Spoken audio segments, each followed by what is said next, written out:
Thanks for being here. Jarrod McIntyre, Turn the Paige Homes. If anybody has any questions about the physical subdivision, we can talk after this. I wanted to talk more about the idea behind it, specifically blended price points. Typically, modern day development, I can give you 3 quick examples. You have a guy with 20 acres of land. He thinks he can get 60, 70 houses in there. He thinks the area will support 450,000, so that's what he does. You got developer 2 over here. Maybe he has 10 acres.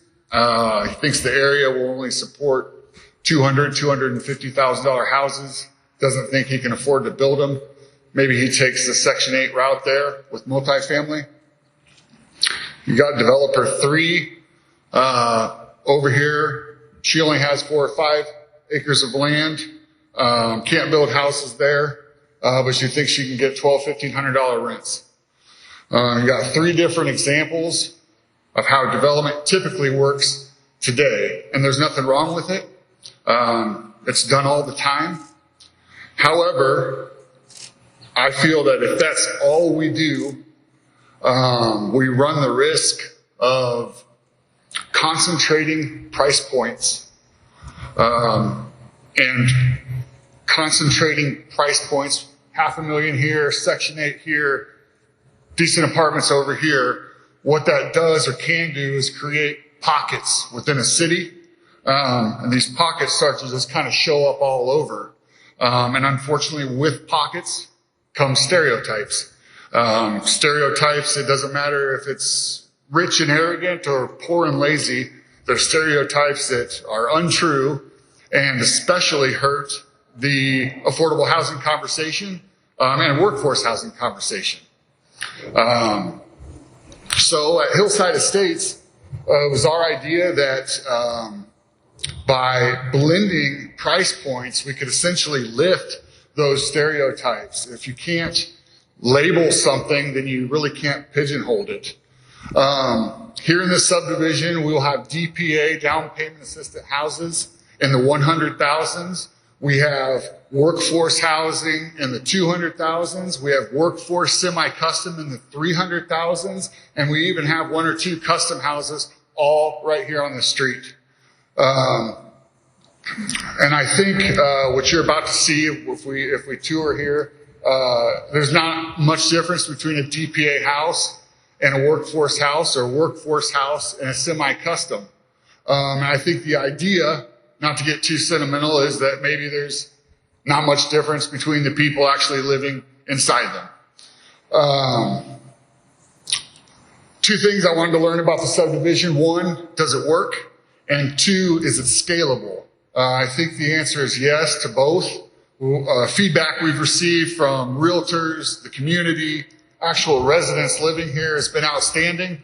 And if we could do this with 1 street on 4 buildable acres, how awesome would it be if we could do it on 10 streets and 40 acres? I'm probably out of time, but I want to give thanks really quick to Atlas Builders. Mike and Phil have been here almost every day for 2 years without recognition, except for some cheap lunches every now and then from Turn the Paige. The realtors who sacrifice their time and sometimes commissions to make this work, to make affordable housing work. Mid-States Bank, who've always supported me personally and Turn the Paige. A huge thanks to the foundations. I don't work directly with them, but their support of the nonprofits is invaluable. Iowa West, Brenda and Matt, I've also got to know John from Southwest Iowa. Your guys' love and enthusiasm for this city is unmatched and much appreciated. The nonprofits, Habitat, Blake, Matt, they came in about halfway through the project. We're just getting started with our relationship. We have many more to come, I hope. Dave with NeighborWorks and Rob, you guys have been here since day one. This is our 2nd project we've teamed up on. We appreciate you guys doing what you say you're going to do every time. We appreciate the positivity you bring. It's hard to put a price tag on having fun at work every day, so we appreciate that. We appreciate your friendship. Finally, the city of Council Bluffs, specifically Courtney, it's been incredible working with you. This started off with a lot of one-on-ones with me, you, and Gibbons. I appreciate your patience during that first few months. But, it's pretty amazing that in 2 years, we went from a drawing and took that drawing to a hill, and now we're looking at it in person in real life. So I hope you're impressed with it and as proud of it as we are. Thank you all for coming.